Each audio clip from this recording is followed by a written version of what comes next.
आज है 20 जून। चलिए आज की करंट अफेयर पर डिस्कस कर लेते हैं, ठीक है। तो पहला प्रश्न ये है कि भारतीय उद्योग परिसंघ यानी CII ने एंजल टैक्स को हटाने का सुझाव दिया है। इसके संदर्भ में सही विकल्प का चयन करें, ठीक है। इसके संदर्भ में हमें सही विकल्प का चयन करना है। तो पहला ऑप्शन ये है कि इसे आयकर अधिनियम 1961 के तहत पहली बार 2012 में लागू किया गया था, ठीक।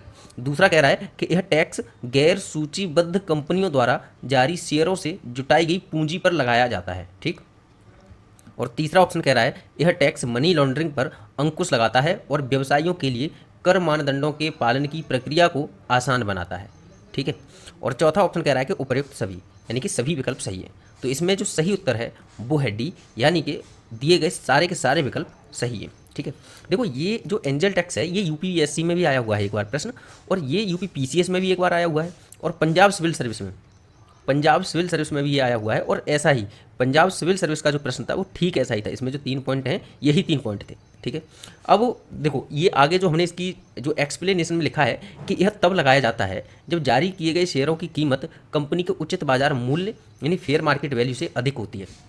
अब सवाल ये आ रहा होगा कि ये जो एंजल टैक्स है ये असल में है क्या, ठीक है। एंजल टैक्स है क्या, थोड़ा सा दिमाग में अभी तक इमेज नहीं बन रही होगी, ठीक है। चलो समझ लेते हैं एक बार। देखो मान के चलो कोई कंपनी आती है, कोई स्टार्टअप मान के चलिए आता है, ठीक है। स्टार्टअप आता है, ठीक है। स्टार्टअप अगर मार्केट में आया तो एक बात दिमाग में रखनी होगी आपको कि अगर कोई पहले से स्थापित कंपनी है, कोई बड़ी कंपनी है पहले से स्थापित है, तो आप भी अगर शेयर खरीदने जाओगे तो किसी नामी सामी कंपनी का खरीदोगे कि हाँ वो बहुत अच्छी कंपनी है, वो कभी डूबेगी नहीं, आपका पैसा लेकर के भागेगी नहीं। समझ में आया? यानी कि जो साख होगी किस कंपनी की कितनी अच्छी साख है मार्केट में, उसके आधार पर क्या होता है लोग उसका शेयर खरीदते हैं, ठीक है, ठीक है। ऐसे ही होते हैं बिजनेसमैन क्या होते हैं कि वो थोड़ा सा बहुत बड़ी बड़ी शेयर खरीदते हैं, ज़्यादा खरीदते हैं, बड़ी बड़ी मात्रा में खरीदते हैं, करोड़ों के हिसाब से पैसा इन्वेस्टमेंट करते हैं। तो वो किस में करेंगे? वो भी करते हैं किस में? जो अच्छी कंपनी होगी तो उसमें इन्वेस्टमेंट करते हैं, क्योंकि देखो उनका भी क्या है कि उनके भी पैसे को डूबने की संभावनाएं बरकरार रहती हैं ना, तो उन्हें ज़्यादा चिंता होगी क्योंकि वो बहुत ज़्यादा पैसा खर्च करते हैं, ठीक है। तो इसलिए क्या है कि वो भी बड़ी बड़ी कंपनियों में लगाते हैं, ठीक। लेकिन अगर कोई मार्केट में नई कंपनी आती है, अगर कोई भी मार्केट में नई कंपनी आती है तो उसे क्या कहेंगे? उसे कहेंगे स्टार्टअप, ठीक है। तो स्टार्टअप में नॉर्मली कोई तो पैसा इन्वेस्ट करेगा नहीं, क्योंकि क्या पता कैसा चलेगा ऑफिस में, ठीक है, कह नहीं सकते।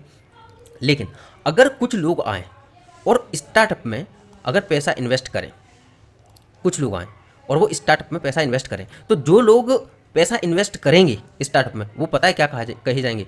उन्हें कहा जाता है एंजल इन्वेस्टर, एंजल इन्वेस्टर, ठीक है।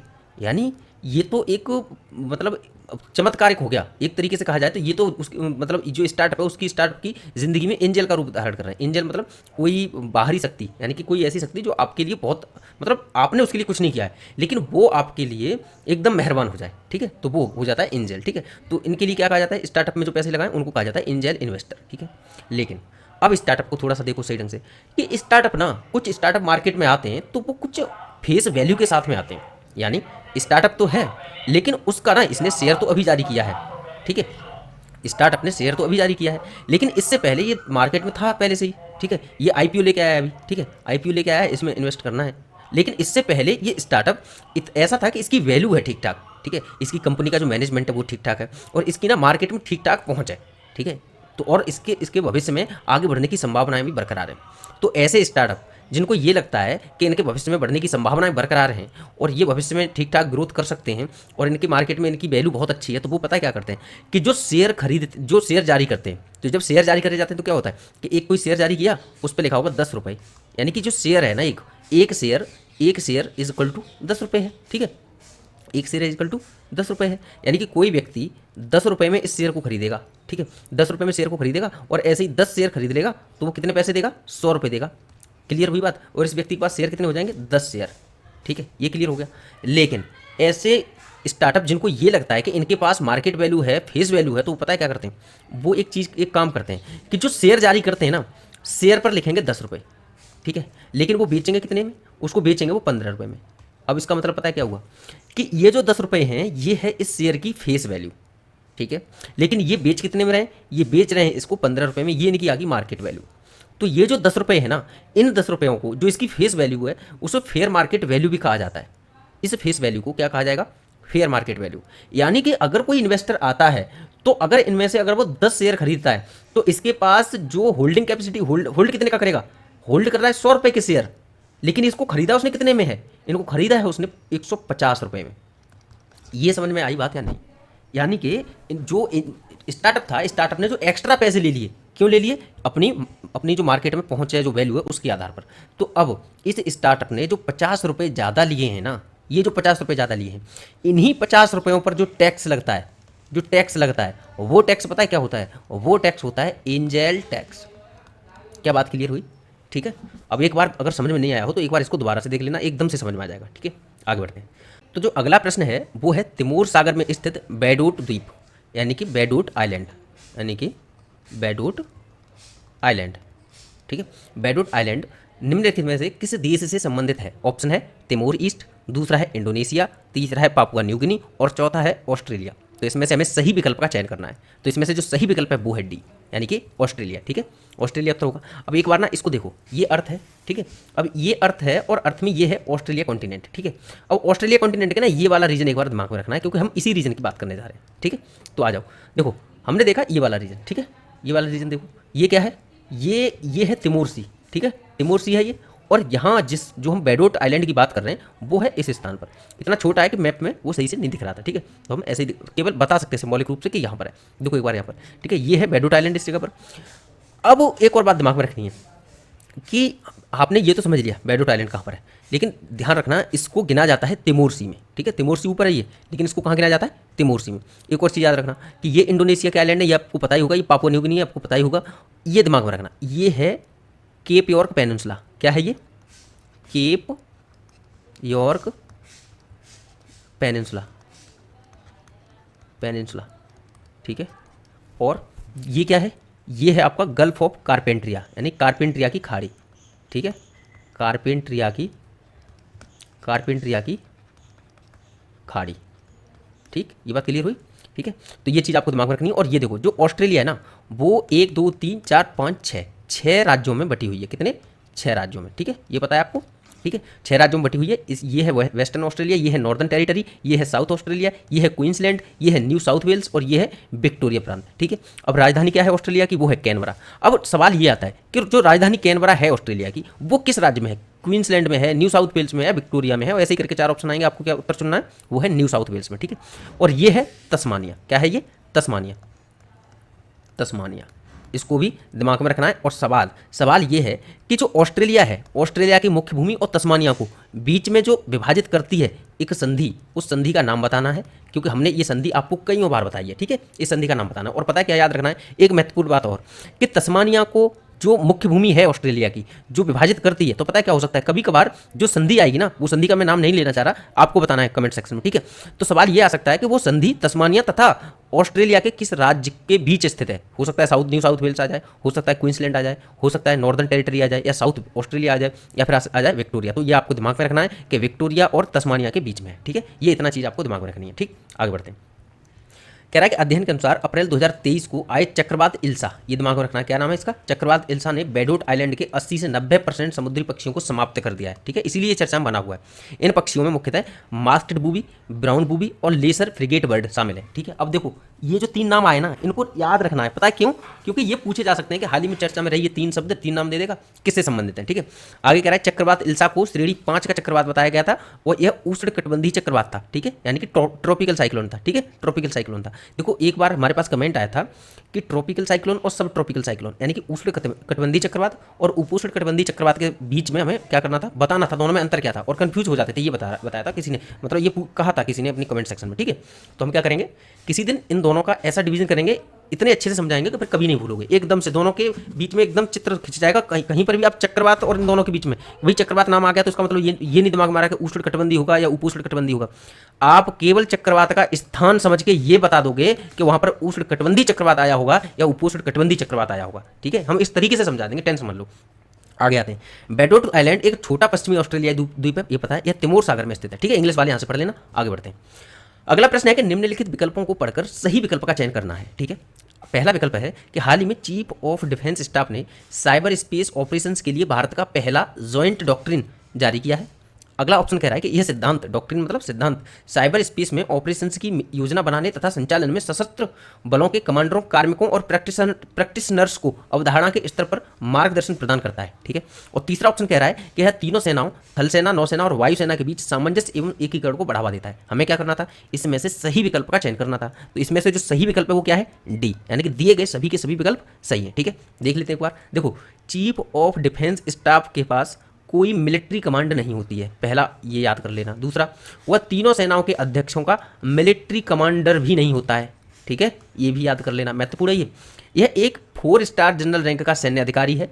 वह रक्षा मंत्रालय के भीतर हाल ही में नया बना क्या, सैन्य कार्य विभाग, क्या बना है, सैन्य कार्य विभाग का प्रमुख होता है। ठीक, वह इस विभाग के सचिव के रूप में कार्य करता है। चीफ ऑफ डिफेंस स्टाफ मौजूदा chief of defence staff committee का स्थायी अध्यक्ष होता है। वह रक्षा मंत्री की अध्यक्षता वाली रक्षा अधिग्रहण परिषद यानी डिफेंस एक्विजिशन काउंसिल का सदस्य और राष्ट्रीय सुरक्षा सलाहकार की अध्यक्षता वाली रक्षा योजना समिति यानी डिफेंस प्लानिंग कमेटी का सदस्य होता है। ठीक है, ये सही से याद कर लेना, महत्वपूर्ण है सारा का सारा। ठीक, इन दोनों पॉइंट में मत कन्फ्यूज होना। ठीक है, जो जो महत्वपूर्ण चीज़ें थी वो सब मैंने इसमें डाल दी हैं। ठीक है, आगे देखते हैं। देखो, अगला प्रश्न ये कह रहा है कि हाल ही में जारी डाकघर अधिनियम 2023, महत्वपूर्ण है ये, याद रखना। ठीक है, डाकघर अधिनियम 2023 के संदर्भ में गलत विकल्प का चयन करना है। ठीक है, इसमें हमें क्या करना है, गलत का चयन करना है। ऑप्शन ये कह रहा है कि डाकघर अधिनियम 2023 को भारतीय डाकघर अधिनियम 1898 की जगह लागू किया गया है। ठीक है, आगे आ जाओ। आगे कह रहा है कि डाक सेवाओं के महानिदेशक को भारतीय डाक का प्रमुख नियुक्त किया जाएगा। ठीक है, आगे आओ। आगे कह रहा है केंद्र सरकार कुछ निर्धारित आधारों पर भारतीय डाक के माध्यम से भेजे जा रहे किसी पार्सल को जब्त कर सकती है। ठीक है, आगे आ जाओ। आगे कह रहा है कि डाकघर अपने द्वारा प्रदत्त सेवाओं के लिए पूरी तरह से जवाबदेह होगा। अब इनमें से हमें क्या करना है, गलत विकल्प का चयन करना है। तो इनमें से जो गलत विकल्प है वो है डी। तो हमारा जो उत्तर भी होगा वो क्या होगा, डी। पता है क्यों? क्योंकि जो डाकघर है ना, जो डाकघर सर्विस प्रोवाइड करता है, आपको हैरानी होगी ये जानकर कि वो जो सर्विस प्रोवाइड करता है, कुछ महत्वपूर्ण चीज़ों को छोड़ दिया जाए तो बाकी किसी भी चीज़ में इसकी अब जवाबदेही नहीं है, जवाबदेही नहीं है। और मुझे लग रहा है कि ये थोड़ी सी गलत कर दिया सरकार ने। मुझे ऐसा, मेरा पर्सनल मानना ये है कि ये कहीं ना कहीं अच्छा कदम नहीं है, क्योंकि डाकघर हो उसकी भी जवाबदेही होनी चाहिए। ठीक है, इसका उद्देश्य ज़्यादा से ज़्यादा डाक को बढ़ावा देना है ताकि अच्छे ढंग से सर्विस प्रोवाइड कराई जा सके, लेकिन आप जवाबदेही नहीं बनाओगे। दूसरी चीज़ ये कि इसमें कोई भी दंड का कोई भी प्रावधान नहीं है। अब तो ये ना, थोड़ा दंड का प्रावधान होना चाहिए था, जवाबदेही भी होनी चाहिए थी। अब दंड का प्रावधान नहीं है, इसका मतलब पता है क्या है कि अगर डाकिया या फिर कोई डाकघर से संबंधित अधिकारी अगर आपके डाक को खोल के देख लेता है कि आपने क्या भेजा है क्या नहीं भेजा, उसके संबंध में भी किसी दंड का प्रावधान नहीं किया गया है। तो अब बताओ ये गलत है या नहीं? इसमें अगर देखा जाए तो राइट टू प्राइवेसी का उल्लंघन होगा कि नहीं होगा? राइट टू प्राइवेसी का उल्लंघन होगा कि नहीं होगा? होगा भाई। इसके आधार पर सजा दिलाई जा सकती है कि नहीं दिलाई जा सकती? दिलाई जा सकती है। तो फिर यहाँ पर भी इसको कुछ मानक निर्धारित करने थे और कुछ दंड वगैरह के प्रावधान करना चाहिए था। ठीक है देखो, डाकघर अधिनियम 2023 के अनुसार डाकघर को प्रदत्त सेवाओं के लिए जवाबदेही से उन्मुक्ति दी गई है। उन्मुक्ति से मतलब छूट दी गई है। कुछ निर्धारित प्रदान की जाने वाली सेवाओं को छोड़कर अन्य सभी में डाकघर जवाबदेह नहीं होगा। इस कह रहा है आगे, इस अधिनियम में किसी भी प्रकार के अपराध या दंड का प्रावधान नहीं किया गया है। उदाहरण के लिए डाक अधिकारी द्वारा पार्सल को अनाधिकृत रूप से खोलना अपराध नहीं माना जाएगा। आगे आ जाओ। कुछ फैक्ट दिए कि भारत में पहला डाकघर 1727 में ईस्ट इंडिया कंपनी द्वारा कोलकाता, जो पहले कलकत्ता कहा जाता था, में स्थापित किया गया था। अगला पॉइंट कह रहा है कि भारत में पहला डाक टिकट 1 जुलाई 1852 को सिंध जिले में जारी किया गया था और 1854 में समान डाक दरों की शुरुआत के कारण पूरे भारत में उपयोग के लिए मान्य पहला डाक टिकट विकसित किया गया था। ठीक है, कितना? 1854 में, ये भारत के लिए। ठीक है, मार्च 1774 में डाक को जनता के लिए खोल दिया गया था, ये भी याद रखना। इससे पहले डाक प्रणाली का मुख्य उद्देश्य ईस्ट इंडिया कंपनी के वाणिज्यिक हितों की पूर्ति करना था। ठीक है, आगे कह रहा है कि 18 फरवरी 1911, महत्वपूर्ण है, ये भी याद रखना और डेट भी याद रखना। ठीक है, 18 फरवरी 1911 को एक निजी विमान ने इलाहाबाद से गंगा के पार 18 किलोमीटर दूर नैनी में डाक पहुंचाने के लिए उड़ान भरी थी। ठीक है, यानी कि हवाई माध्यम से डाक गई थी। ठीक है, आगे आ जाओ। अगला प्रश्न कह रहा है कि कंटेनर पोर्ट प्रदर्शन सूचकांक 2023 में शीर्ष 100 वैश्विक बंदरगाहों में कितने भारतीय बंदरगाह शामिल किए गए हैं? ऑप्शन है 8, 9, 10 या 11। तो इसमें से जो सही उत्तर है वो है बी, यानी कि 9 बंदरगाह शामिल किए गए हैं। ठीक है, देख लेते हैं। देखो, कंटेनर पोर्ट प्रदर्शन सूचकांक 2023 में शीर्ष 100 वैश्विक बंदरगाहों में 9 भारतीय बंदरगाह शामिल किए गए। ठीक है, और CPPI यानी कंटेनर पोर्ट प्रदर्शन सूचकांक 2023 में सर्वोच्च रैंक वाला कंटेनर बंदरगाह चीन का यांगसान पोर्ट है। ठीक है, कंटेनर पोर्ट प्रदर्शन सूचकांक के बारे में बताया, इसे विश्व बैंक और S&P ग्लोबल मार्केट इंटेलिजेंस ने तैयार किया है। यह सूचकांक बंदरगाह पर किसी जहाज के प्रवेश करने और निकलने में लगे समय पर बंदरगाह के प्रदर्शन का एक तुलनात्मक मूल्यांकन है। यानी कि एक समय होता है, वेसल टाइम बोला जाता है क्या, कि कोई बंदरगाह पर, मान के चलिए कोई बंदरगाह है, तो बंदरगाह पर कोई जहाज आया और यहाँ से निकला, तो ये जो समय कितना लगा, जितना कम समय लगेगा उतना ही बंदरगाह का परफॉर्मेंस अच्छा माना जाएगा। ठीक है, यह सूचकांक टर्मिनल या बंदरगाह पर व्यवस्था में सुधार के अवसरों की पहचान करने में मदद करता है। इससे अंततः सभी सार्वजनिक और निजी हितधारकों को लाभ मिलता है। ठीक है, आगे आ जाओ। देखो आगे कहा जा रहा है, अगला प्रश्न कह रहा है कि काबली पुरस्कार के संदर्भ में निम्नलिखित में से कौन सा कथन सही है। ठीक है, पहला कह रहा है कि काबली पुरस्कार एक अंतर्राष्ट्रीय पुरस्कार है जो खगोल, भौतिकी, नैनो विज्ञान और तंत्रिका विज्ञान के क्षेत्र में उत्कृष्ट उपलब्धियों के लिए वैज्ञानिकों को मान्यता देता है। इंग्लिश वालों के लिए अगली स्लाइड में सेम प्रश्न दिया गया है। ठीक है, द्वैवार्षिक रूप से दिया जाने वाला यह पुरस्कार 2008 में शुरू किया गया था। तीसरा ऑप्शन कह रहा है कि इसका नाम नॉर्वेजियन अमेरिकी व्यवसायी और परोपकारी फ्रेड काबली के नाम पर रखा गया है। और डी कह रहा है कि उपयुक्त सभी। हमें इसमें से क्या करना है, सही कथन का चुनाव करना है। तो इसका सही उत्तर होगा, जैसा कि आप समझ चुके होंगे, कि डी। ठीक है, यानी कि दिए गए तीनों के तीनों विकल्प क्या हैं, सही है। ठीक है, अब एक बार देख लो, हाल ही में 8 वैज्ञानिकों को खगोल, भौतिकी, तंत्रिका विज्ञान, नैनो विज्ञान में उनके योगदान के लिए 2024 काबली पुरस्कार से सम्मानित किया गया है। ठीक है, काबली पुरस्कार के बारे में जान लो कि काबली पुरस्कार एक अंतर्राष्ट्रीय पुरस्कार है जो खगोल, भौतिकी, नैनो विज्ञान और तंत्रिका विज्ञान के क्षेत्र में उत्कृष्ट उपलब्धियों के लिए वैज्ञानिकों को मान्यता देता है। यह पुरस्कार द्वैवार्षिक रूप से दिया जाता है। 2008 में शुरू किया गया था। इसका नाम नॉर्वेजियन अमेरिकी व्यवसायी और परोपकारी फ्रेड काबली के नाम पर है। ठीक है, जैसा कि आपको पहले बता चुके हैं इसी प्रश्न में।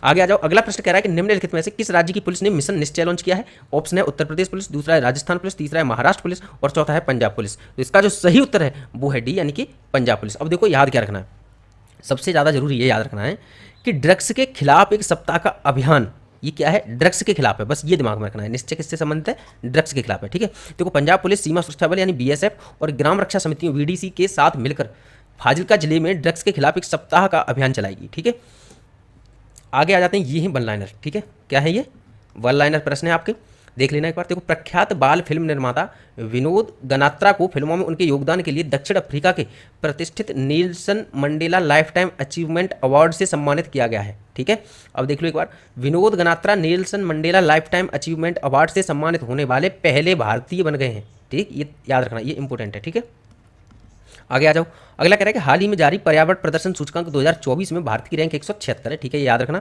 अगला कह रहा है कि भारतीय ऑफ स्पिनर रविचंद्रन अश्विन ने अपनी आत्मकथा आई हैव द स्ट्रीट्स अ कुट्टी क्रिकेट स्टोरी का विमोचन किया है। ठीक है, तो ये किताब का नाम याद रखना और इनका नाम याद रखना। ठीक है, हिंदी लेखक गौरव पांडे को साहित्य अकादमी युवा पुरस्कार 2024 प्रदान किया गया है। तो इनका भी आपको दिमाग में नाम रखना है। ठीक है, अब आ जाते हैं कल वाले प्रश्न पर कि दक्षिण अफ्रीका महाद्वीप में आग की चपेट में आने के कारण काफ़ी दिनों से चर्चा में बनी रही पेंटानल आर्द्रभूमि निम्नलिखित में से किस देश में फैली हुई है।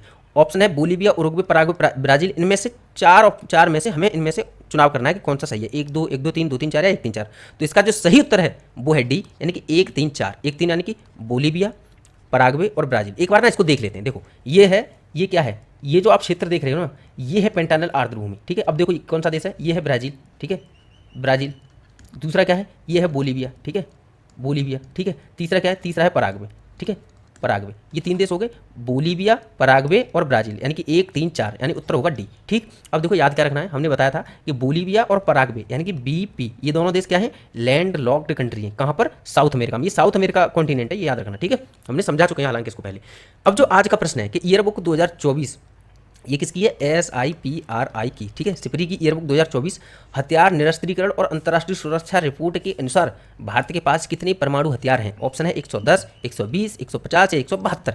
इसमें से आपको सही विकल्प का चयन करना है और कहाँ करना है, कमेंट सेक्शन में उसका देना है उत्तर। ठीक है, तो आज की क्लास में इतना ही, नेक्स्ट क्लास में मिलते हैं। Thank you so much.